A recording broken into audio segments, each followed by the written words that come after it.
ونستعينه ونستغفره ونؤمن به ونتوكل عليه ونعوذ بالله من شرور أنفسنا ومن سيئات أعمالنا من يهده الله فلا مضل له ومن يضلله فلا هادي له وأشهد أن لا إله إلا الله وحده لا شريك له وأشهد أن محمدا عبده ورسوله صلى الله تبارك وتعالى عليه وعلى آله وأصحابه وبارك وسلم تسليما كثيرا أما بعد.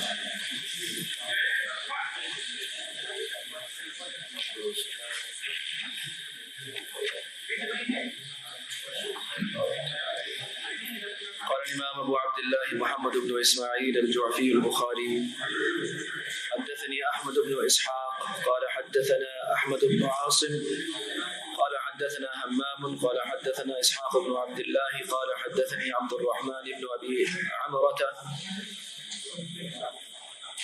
أن أبا هريرة حدثه أنه سمع النبي صلى الله عليه وسلم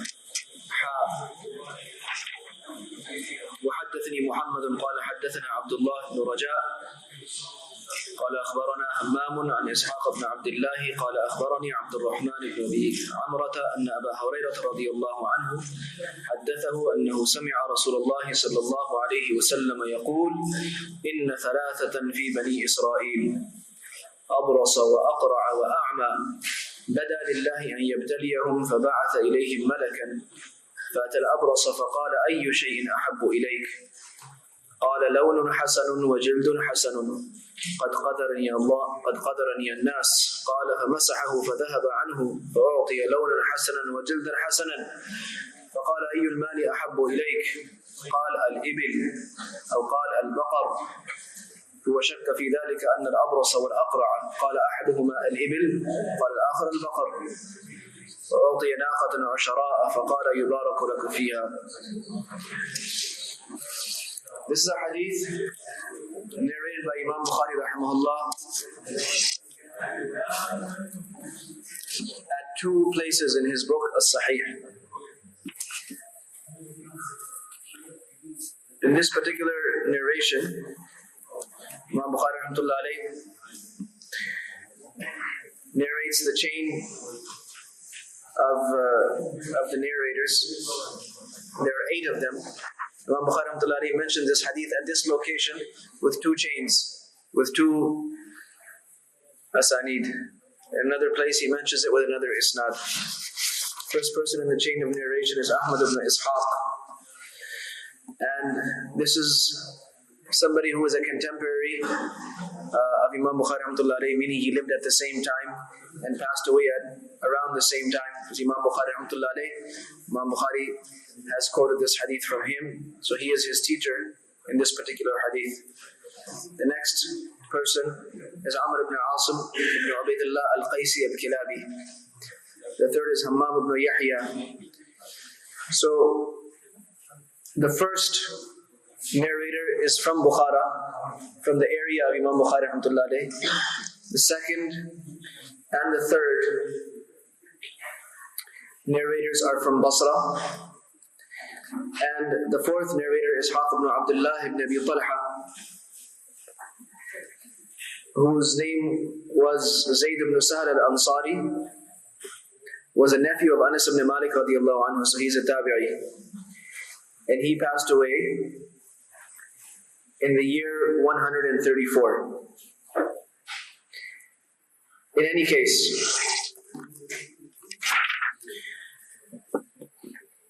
Imam Bukhari rahmatullah alayh, from these 2 chains of narration that he has mentioned here, both of them ending at Abu Hurairah radiallahu anhu, narrates that he heard the Prophet sallallahu alaihi wasallam saying that there were 3 people from Bani Israel. Now this chapter is dedicated to incidences and events quoted by Nabi sallallahu alaihi wasallam about previous nations, previous Anbiya alayhi salatu wasalam. The main chapter, the main heading is Ahadithul Anbiya. So in this chapter of Bukhari, you will find all the authentic narrations about what happened with various prophets alayhi salatu wasalam. Today, there are many kinds of stories narrated about prophets. And many times when people sit down to speak, or they stand up to speak, they mention all kinds of riwayat. This happened with that prophet, and this happened, and that happened. Really, we have to keep in mind that Anbiya alayhi salatu wasalam are all chosen and true prophets of Allah subhanahu wa ta'ala. To attribute something wrong towards them is a major sin. You're quoting something that a prophet said, or saying that he did something which he may not have said, may not have done.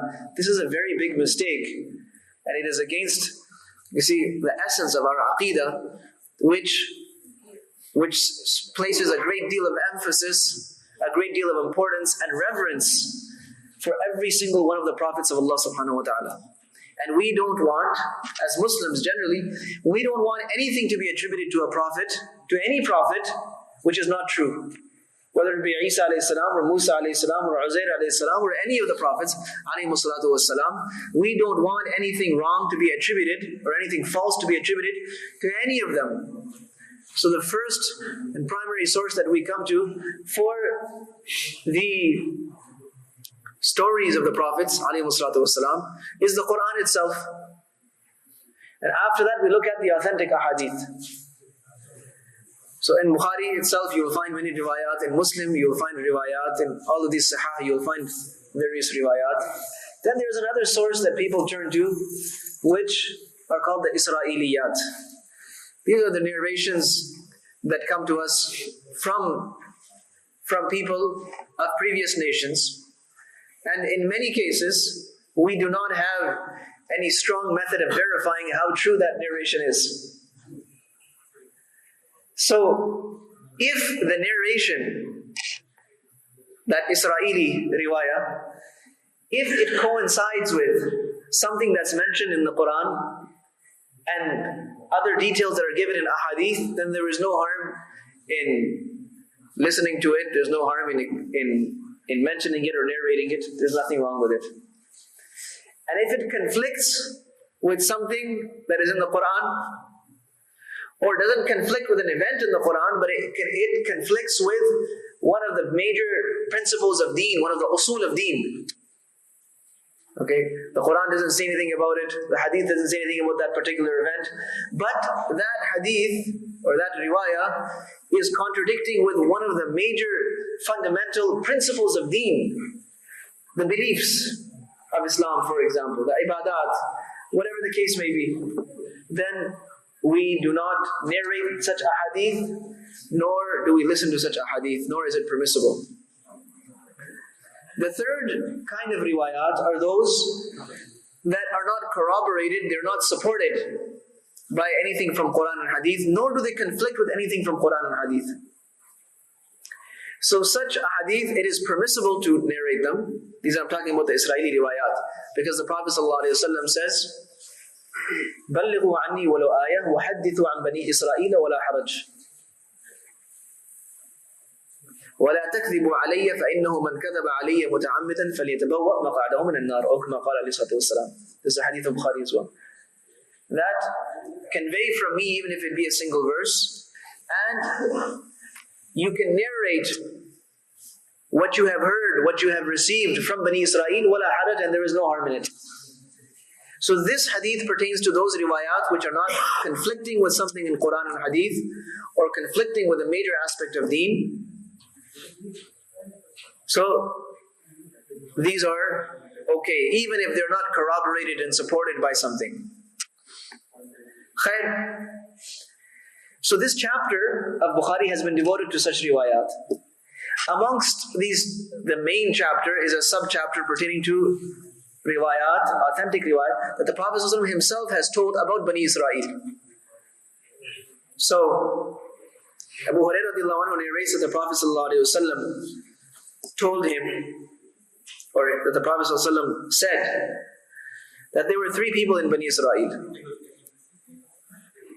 So this event, this riwayah is going to revolve around these three individuals. All of them had some kind of physical flaw or disability. أبرص وأقرع وأعمى. One of them was a leper. He had leprosy. Leprosy is a disease of the skin. And it's one of the infectious diseases. And it can also spread. And while it affects the skin, it also affects the mucous membranes. And it causes sometimes a great deal of pain because ulcers break out with it. And many times in extreme cases, the part of the limb that is inflicted with this disease has to be amputated. So it's a very severe disease. And it completely ruins the shape of the skin and the body. So one of the people had this disease, this skin disease. The second person did not have any disease per se, nor was it any kind of disability, but it was what would normally be looked at as a physical blemish or a flaw, and that is that he had no hair on his head. He was bald. The third person was visually impaired. He was blind. So these are three people with varying degrees of flaws, blemishes, or disabilities. Allah subhanahu wa ta'ala decided to test them. So He sent to them an angel in the form of a human being. And he first came to the leper, the person who had leprosy, this disease of baras. And by the way, this disease of baras, the Prophet ﷺ has sought the protection of Allah subhanahu wa ta'ala from this disease, amongst other diseases. In fact, in one dua of the Prophet ﷺ is mentioned, Allahumma inni a'udhu bika min al-jununi wal-barasi wal-judami wa min sayyi al-asqam. So from madness, from getting this disease of the skin, and all kinds of bad diseases. So these diseases are specifically mentioned. So this person was inflicted with this ailment. So the angel approached him and said, what thing would you desire the most in life? What would you like to have the most? أَيُّ شَيْءٍ أَحَبُّ إِلَيْكَ? He said, لَوْنٌ حَسَنٌ وَجِلْدٌ حَسَنٌ. I would like to have a good color, a good complexion, and I would like to have healthy skin, because people have an aversion to me. People avoid me. They stay away from me because of my unattractive appearance created because of this disease. So my heart's desire is that I get rid of this problem. There is nothing more beloved to me than this. So people can start approaching me and talking to me and mixing with me again. So the angel passed his hand over this person's body. The disease was gone. He was given, in exchange for that, he was given beautiful skin. He was given a handsome complexion. Then the angel took it a step further. He said, tell me, what wealth would you like to have the most in life? Which wealth do you cherish the most? أَيُّ الْمَالِ أَحَبُّ إِلَيْكَ? قَالَ الْإِبِلِ. He said, camels. In this riwayah of Bukhari, the narrator, now you have to remember that these narrators are of the highest pedigree, of the highest caliber of people who are quoting the hadith Imam Bukhari has taken only from those people. They were known for their honesty and their diligence in the words passed down by Rasulullah. And this science of transmission has not existed in any ummah before us or in any religion before us. The science of rijal, of looking at every single person through whom the riwayah, the narration has been transmitted, to analyze their life and see, does this person fulfill a certain criteria or not? And then to have all of that recorded and documented. There is no religion that has this system. This is what makes our sources of knowledge so strong and powerful that no other religion can possibly claim. So he says, according to this narration, in the other narration, the Rawi who narrates that, he has no doubt. But in this one he says that he either said camels or he said cows. And he said, I'm not sure if this person said camels and the other said cows, or if he said cows and the other person, he mentions it right in the riwayah. In any case, most narrations are saying that this first person said, I would like to have camels. So, the angel presented to him a pregnant she-camel. Or Shara is that camel which is in its 10th month of pregnancy, which means it's just about to deliver. Presented it. And he said, Yubaraku laka fiha. Oh, in some riwayat, Barakallahu laka fiha. May Allah put barakah in this for you. Barakah means that Allah subhanahu wa ta'ala takes a resource and He brings a great deal of khair from that resource. Barakah doesn't necessarily mean having a lot of stuff, but it means having something that bears a great deal of benefit, from which the maximum benefit can be attained. And you will find the Prophet ﷺ making dua of barakah in many, many things. He makes dua of barakah for people that are getting married. He makes dua of barakah for people's fruit when their crop is ready. He makes dua of barakah in people's wealth. He makes dua of barakah, you see, in people's health. So what is barakah? That the maximum benefit is derived from that thing. The benefits that Allah has put in that are all accessible to the person. So he said, may Allah give you barakah in this. And then he left.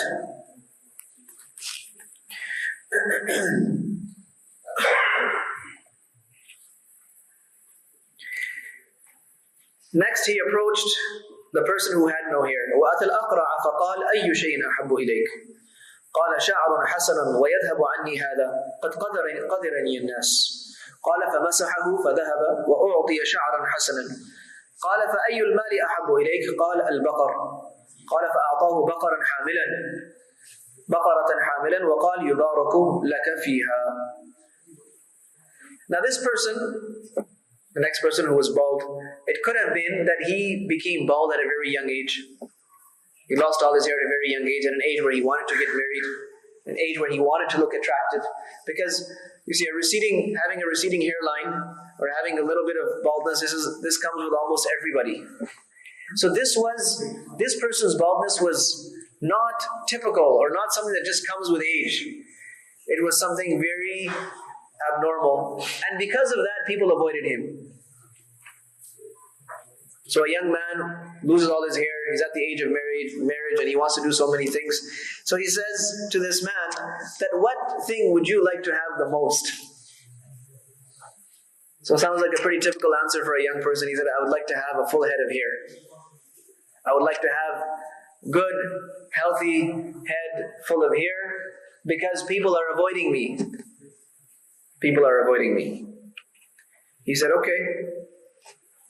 He passed his hand over this person's head, and he was given a head full of beautiful hair.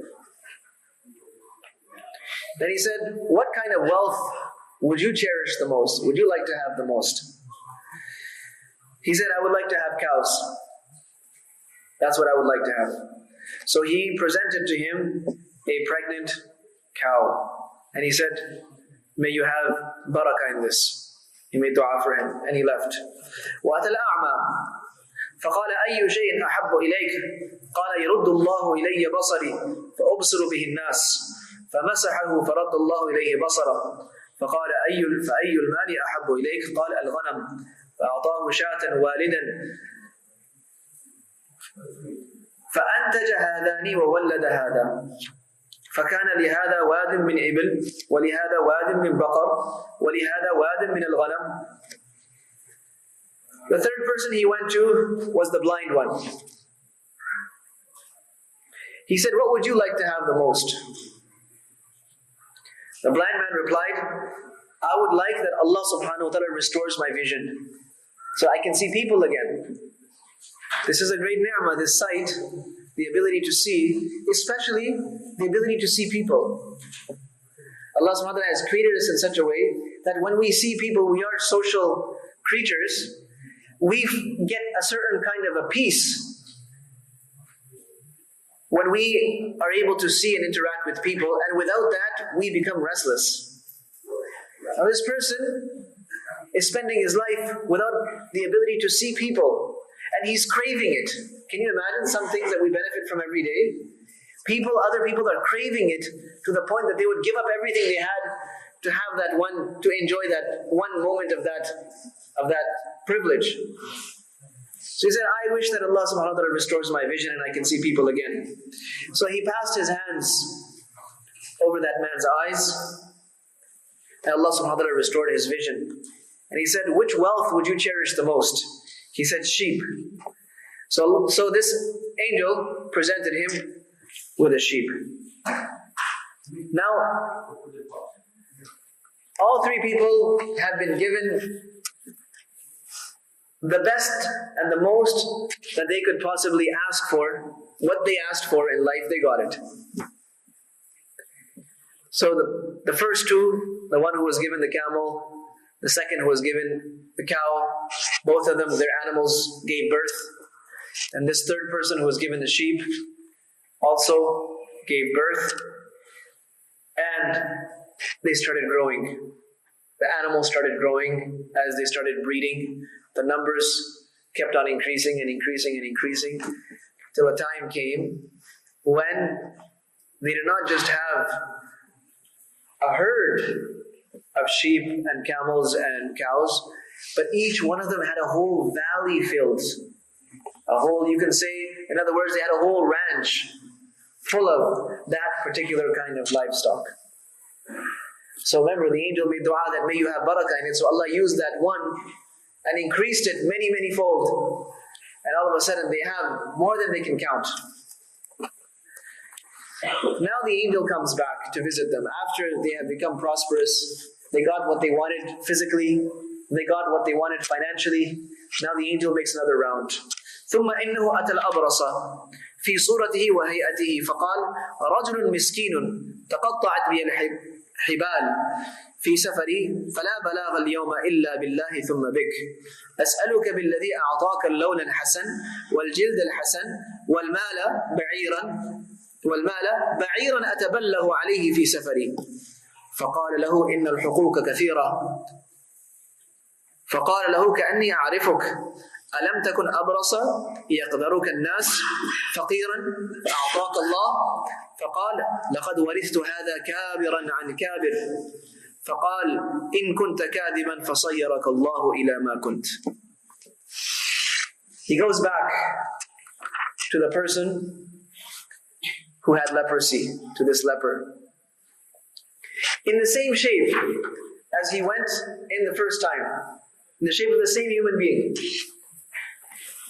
He approached him and he said, I am a poor person and all my means have been depleted. I am a traveler and all my money and my things are finished. I have no means of completing my journey. Now I have no one to turn to today except for Allah and then to you. I am asking you, in the name of He who has given you such beautiful skin and such a handsome face, such a handsome complexion, I ask you on His name that please give me one camel through which I can complete my journey.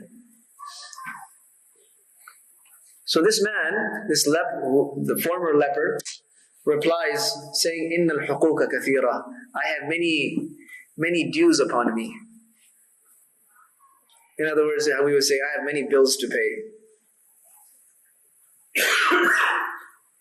So this angel, in the form of the poor traveler, says, don't I know you from somewhere? I think I've seen you before. Weren't you a leper that people used to avoid? They used to see you and turn away from you. And weren't you a complete peasant, poor, with nothing to your name? And then Allah subhanahu wa ta'ala enriched you. He gave you wealth. He said, no. This money I've inherited from my forefathers. All of this wealth has been coming from the past. Like they would say in Urdu, hum to jaddi pushti amir hain. To upar se chala raha hai. So, no, my forefathers had many estates and we have been inheriting this kabiran an kabir, one generation to the next.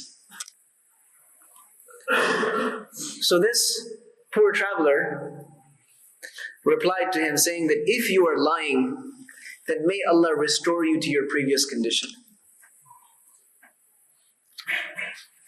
And that is what happened.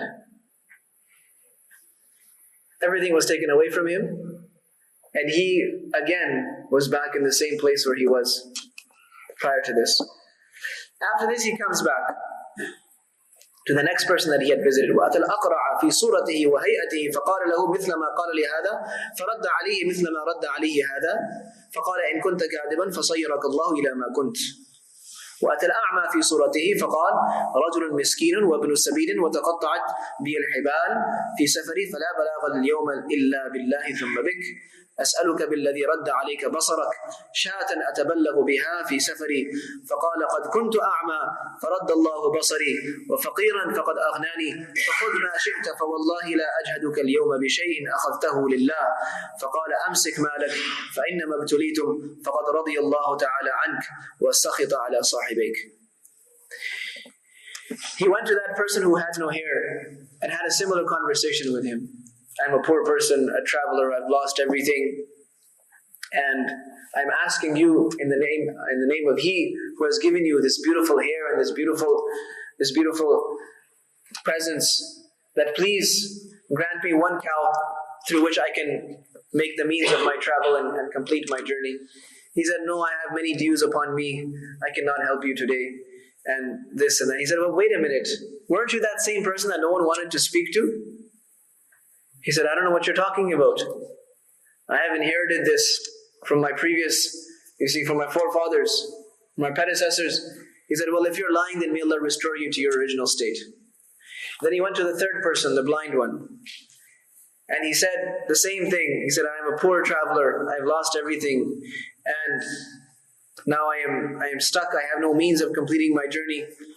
And I ask you in the name of that Allah who has given you the ability to see, to please give me one sheep through which I can complete my journey.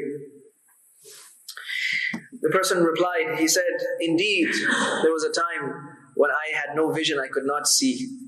I was blind and I was poor. Allah subhanahu wa ta'ala restored my sight and Allah subhanahu wa ta'ala gave me wealth. Today, you can take from me whatever you want. Whatever you want, I will not stop you from taking anything for the sake of Allah subhanahu wa ta'ala. For the sake of that Allah whose name you have taken, I will not stop you from taking anything and everything you want. So the angel replied, no, you keep your wealth. This was all just a big test. Allah has become pleased with you and He has become angry with your two companions, with those two other people. So this hadith carries a very powerful message of not forgetting our roots and not forgetting where we started from, where our parents started from, not forgetting the hard times that we went through before Allah subhanahu wa ta'ala opened up the doors of ease. Sometimes a person forgets his roots.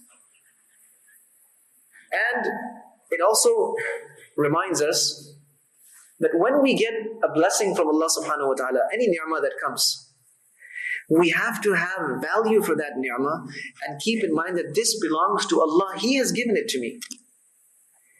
And even though I have it, I'm using it, it's still in His control. If I show Him gratitude and use it in a manner that will please Him, Allah subhanahu wa ta'ala will leave it with me and He will increase it. But if I show ingratitude to Allah subhanahu wa ta'ala, don't spend it where it should be spent. Don't use it how it should be used. Thinking that this is mine, I worked for it, I got it, then we should know that at any time Allah subhanahu wa ta'ala can snatch that ni'mah away. لَإِن شَكَرْتُمْ لَأَزِيدَنَّكُمْ وَلَإِن كَفَرْتُمْ إِنَّ عَذَابِي لَشَدِيدٌ. Allah subhanahu wa ta'ala's rule, His law that He mentioned in the Quran, is that as long as you keep showing gratitude, I will keep increasing for you. What a beautiful thing. Allah has not placed any limits that I will only give you this much, I can only give you this much. He says, no, you want more? I've given you a lot today, you can have more. No problem. Just don't forget who gave it to you. And don't forget your duties to Him. And when the time comes that someone less fortunate than you comes along, someone who is in dire circumstances, when someone like that comes along, then don't forget your own past. Don't look down at that person. Who are you? Where did you come from? This is my money. Who are you to ask me for this money? This type of attitude is very much disliked by Allah subhanahu wa ta'ala. Look, in the beginning, the first Muslims, the people of Makkah, they were also wealthy people. They also had businesses, well-established businesses and families and estates and all of that stuff. But they traveled for the sake of Allah subhanahu wa ta'ala, for the sake of deen. When they traveled, it meant leaving everything behind. Everything, all their properties, all their wealth. Allah calls them fuqara'ul muhajirin. When they arrived in Medina Munawwara, the Ansar opened up their hearts, they opened up their homes, and they took them like their own family. Now these muhajirin had nothing, but the Ansar opened up their hearts and opened up their pockets, and they spent and spent and spent. Allah subhanahu wa ta'ala gave the Ansar wealth that had not been seen in Medina Munawwara before. He gave it to the people of Medina. And Medina became the richest state. And it was through those people that Allah subhanahu wa ta'ala gave them so much that wealth, it spread and it was channeled to every corner of the Muslim world till a time came when there was no one who was eligible to take zakat. Can you imagine? Not a single poor person. No one who needs welfare or social assistance. Nobody to give your zakat to, and you're stuck. What do we do with this money? So this is the result of having shukr and sharing what we have, you see, with people who need it at the time when they need it. And the other people who act as if this is ours, this is mine, and they hoard, they covet it, and they hoard it. And they spend it according to their own way, to how they want. Then they will see with their own eyes, or their children will see, that whatever there was, it's finished. Allah subhanahu wa ta'ala reduces it, and then removes it. A prime example of this is Umar bin Abdul Aziz, rahimahullah, who was from a royal family, who was from the ruling family. And when he was made Khalifa, he had so much wealth. But he gave and gave and gave and gave. And he had many children. And people looked at him and said, "You have thrown your children into poverty." He said, "No, I haven't. You don't know what is behind this that I'm doing." He put all his money into Baytul Mal. And he told his wife also, "If you want to stay with me, you put everything in Baytul Mal." She said, "No problem." So, there they are. So they spent a life of simplicity and poverty. They gave to the community. They gave immense sacrifices. When he was on his deathbed, some of his friends came to him and said, "You know, Umar, what you did wasn't right. You know, your family, your kids, we see them today. We smell raw onions coming from them. We know that they have nothing, they have had nothing to eat today but raw onions. We know what is the condition inside your homes." He said, "Look, I have given them the gift of taqwa. And as long as they have that, Allah subhanahu wa ta'ala will keep on giving them and giving them and giving them." He said, "But look at the other rulers. Look at the people that are junior to you. Look at your own governors, your ministers. Look at how they're using." He said, "Well, what I have done will reap its own crop, and what they are doing will reap its own crop." And it was just a matter of a few years where people saw the children of the rulers of Bani Umayyah begging, holding bowls, and begging at the door of Jami' al-Umayyin, you see, of the mosque, of the main mosque in Sham, the main mosque in Syria, sitting there begging. And the children of Umar bin Abdul Aziz had become billionaires. So it's a matter of what is my dealing with Allah subhanahu wa ta'ala? What's What's my deal with him? What's my understanding with him? And everyone will be given according to his personal deal with Allah subhanahu wa ta'ala. So may Allah subhanahu wa ta'ala make us from those people who make such a bargain with Allah subhanahu wa ta'ala that they benefit from it in dunya and they benefit from it in akhirah. And may Allah give us tawfiq to practice upon these beautiful teachings and have value for these teachings and these morals. Subhanallah wa bihamdik, subhanakallah wa bihamdik, ashhadu an la ilaha illa anta astaghfiruka wa atubu ilayk.